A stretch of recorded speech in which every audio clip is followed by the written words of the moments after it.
ఈరోజు తెలంగాణ జల సంరక్షక వేదిక కార్యక్రమంలో అధ్యక్షత వహిస్తున్నటువంటి గౌరవనీయులు శ్రీ వి ప్రకాష్ గారికి, గౌరవనీయులు శ్రీ అయ్యప్ప మసాజ్ గారికి, వేదిక మీద ఉన్నటువంటి సహచర మంత్రివర్గ సభ్యులు వెళ్ళిపోయినప్పటికీ కూడా మంత్రివర్గ సభ్యులకు, వేదిక మీద ఉన్నటువంటి నిరంజన్ రెడ్డి గారికి, బొంతు రామ్మోహన్ గారికి, విశ్వేశ్వర రెడ్డి గారికి, సూర్యరావు గారికి, వేదిక మీద ఇతర పెద్దలకు, వేదిక ముందున్నటువంటి తెలంగాణ రాష్ట్రం ఏర్పాటులో వివిధ రంగాలలో ఉద్యమంలో పాల్గొన్నటువంటి పెద్దలకు, మేధావులకు, పత్రికా విలేకరులకు, మీడియా మిత్రులకందరికీ ముందు నా యొక్క నమస్కారాలు. అదేవిధంగా ప్రపంచ పర్యావరణ దినోత్సవ శుభాకాంక్షలు.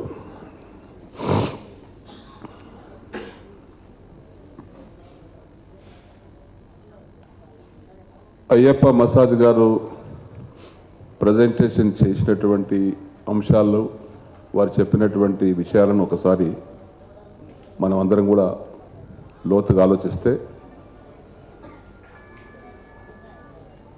అనంతపూర్ లాంటి జిల్లా, నేను అక్కడ ఇన్ఛార్జిగా గత ప్రభుత్వంలో 3 సంవత్సరాలు ఇన్ఛార్జిగా ఉన్నాను. అక్కడ చాలా భయంకరమైనటువంటి జిల్లా. రోజు రోజుకు గ్రామాలలో ఇసుక మేటలు పెడుతున్నటువంటి ప్రాంతం అది అనంతపూర్ జిల్లా. మరి అటువంటి జిల్లాలో 200 నుంచి 250 మిల్లీమీటర్ల వర్షపాతం ఉన్నటువంటి అనంతపూర్ జిల్లాలో 84 ఎకరాలు కొనుక్కొని ఒకటే బోర్వెల్ ద్వారా డ్రిప్ ఇరిగేషన్తో 84 ఎకరాలు పంట పండించినటువంటి అయ్యప్ప మసాజ్ గారిని బహుశా మనం దేశంలోనే ఆదర్శవంతంగా ఆయన తీసుకోవచ్చు.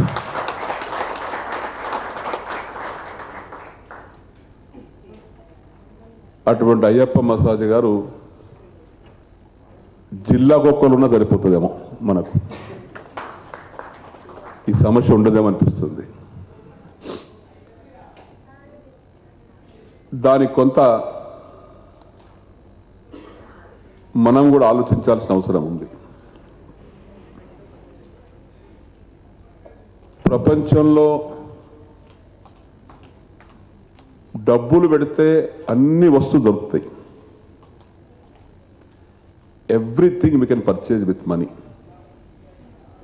కానీ డబ్బులు పెట్టినా నీళ్ళు దొరకాయి. ఆ నీళ్ళు అనేది ప్రకృతి వరం, ప్రకృతి సిద్ధంగా మనకు వచ్చేటువంటి వరం అది. దాన్ని మనం ఎంత వేస్ట్ చేస్తున్నామంటే, ఇంతకుముందు జూపల్లి చెప్పారు,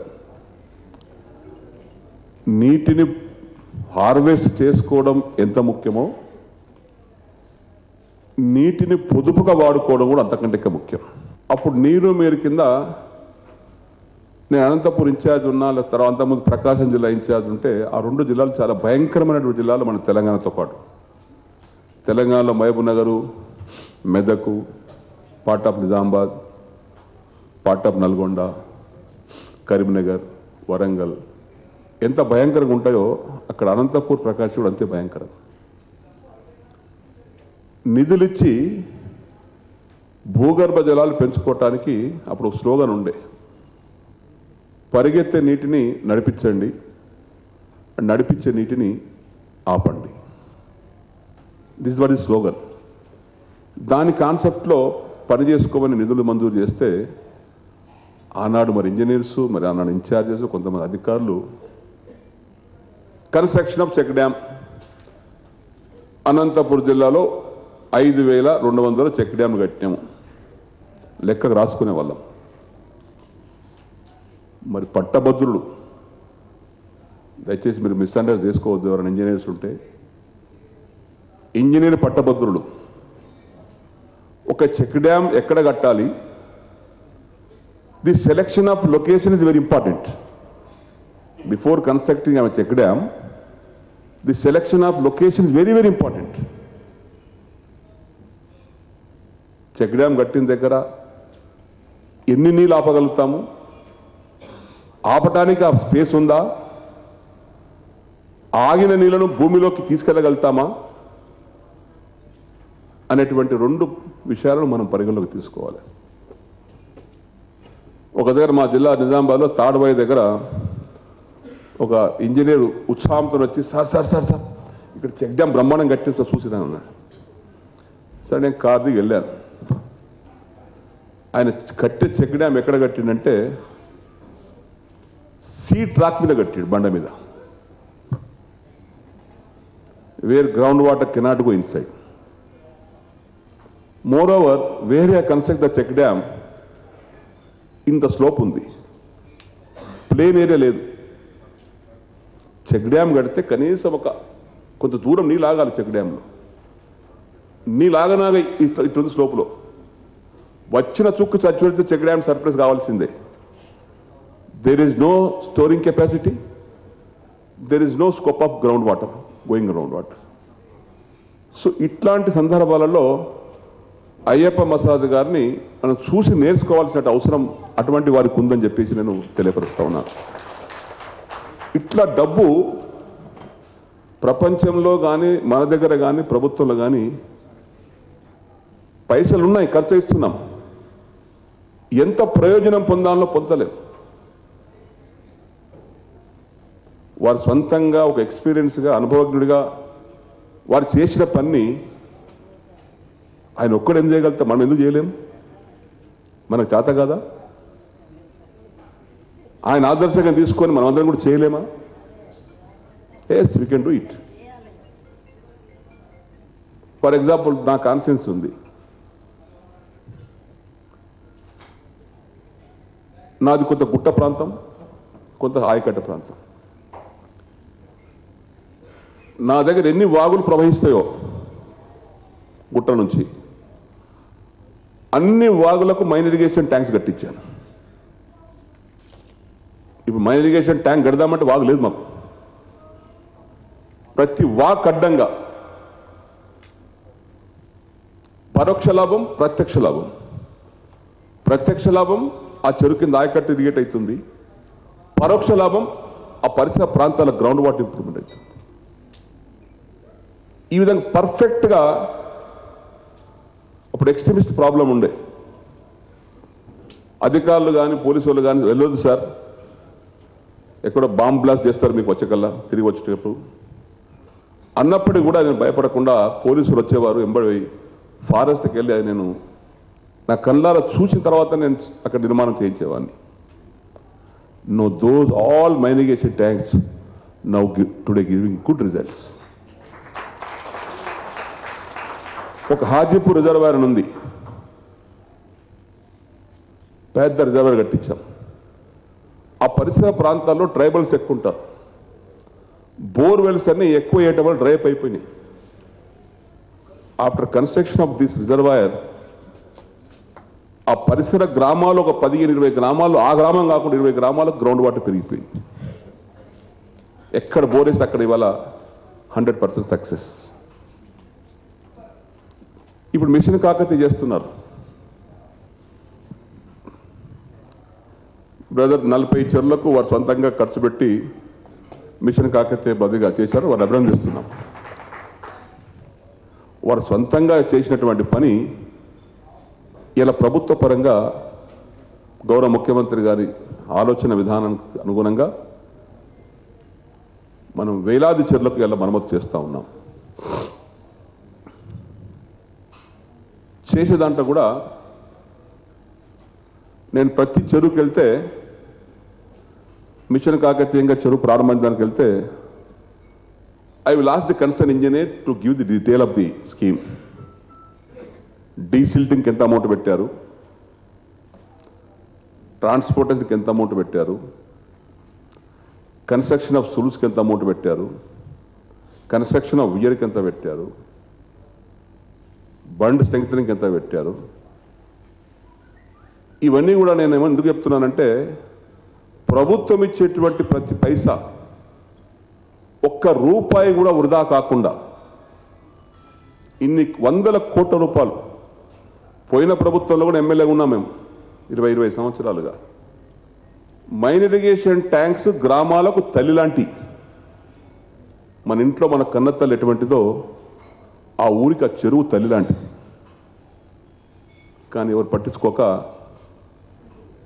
రిపేర్ నోచుకోక అవి పాడుపడిపోయినాయి. ఇవాళ బ్రహ్మాండంగా మిషన్ కాకతీయ కింద చెరువులు పునరుద్ధరణ చేస్తూ ఉన్నాం. ఈ చేసే క్రమంలో కూడా గ్రౌండ్ వాటర్ ఇంప్రూవ్ కావాలి. ఎప్పటిదాకైతే BC soil, black cotton soil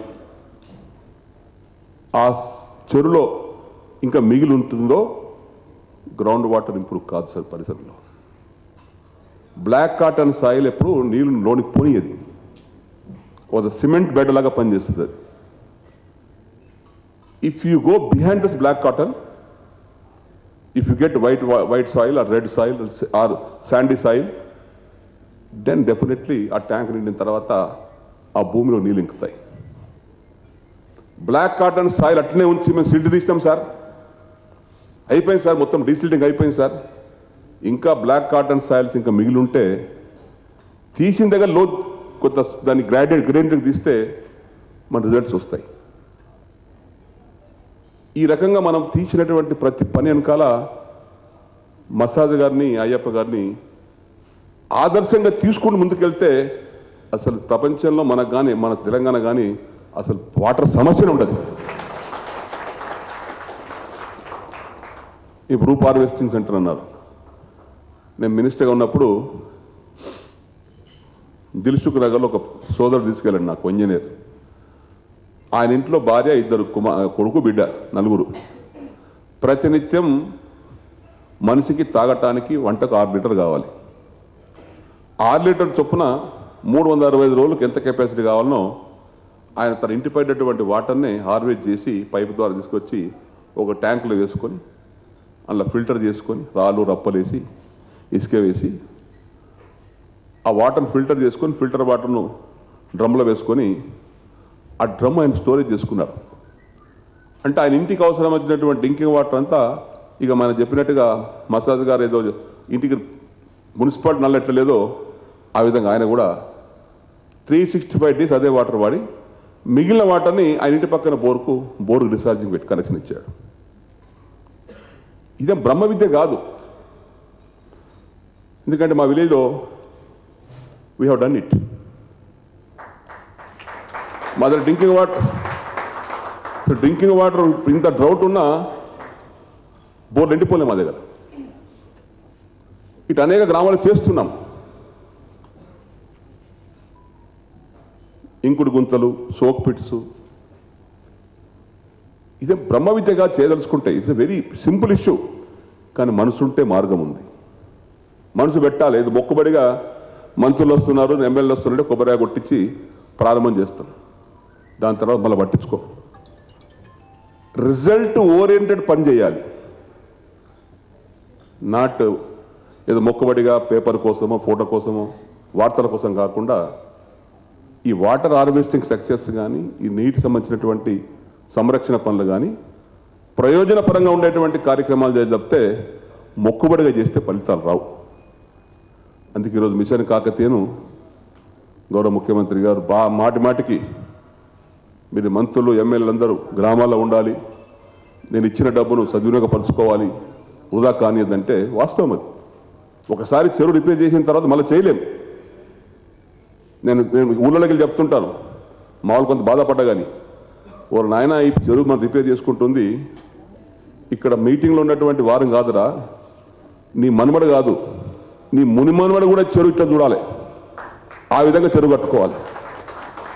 అంతే మనకు కట్టిన తెల్లారి గండి పడిపాయి, కట్టిన తెల్లి అలుగు బుంగ పడిపాయి, కట్టిన తర్వాత తూములకెళ్ళి నిలువా ఇవన్నీ చేసుకుంటే ఇన్ని వేల కోట్ల రూపాయలు ఖర్చు పెడిపోయలేదు. కాబట్టి ఈరోజు ముఖ్యమంత్రి గారి ఆదేశంతో ఇప్పుడు ఇంతమంది ఎవరు అన్నారు ప్రకాష్ అన్న ఆంధ్ర మూలను ఉన్నాం. పట్టణాలు వదిలిపెట్టి ఎమ్మెల్యేలు ఎంపీలు మంత్రులంతా మిషన్ కాకతీయ చెరువులు కుంటలేమాయన్ని. హైదరాబాద్ ఎప్పుడో ఒకసారి మీటింగ్ క్యాబినెట్ మీటింగ్కో ఏదో మీటింగ్ వస్తుంది తప్పితే ప్రత్యేక ప్రసక్తి లేదు. ఎందుకంటే మీ అందరి ఆశీర్వాదంతో తెలంగాణ తెచ్చుకున్నాం. ఇది మా గొప్ప కాదు, మీ అందరి గొప్ప. నమ్మి ప్రభుత్వాన్ని అప్పచెప్పారు, కేసీఆర్కి నాయకత్వం అప్పచెప్పారు. మేమందరం మంత్రులైనంత మాత్రం మాకు కొమ్ములు రాలే. మీ ఆశయాలకు అనుగుణంగా మీ ఆకాంక్షలకు అనుగుణంగా కష్టపడి పనిచేసినప్పుడే ఫలితాలు వస్తాయి.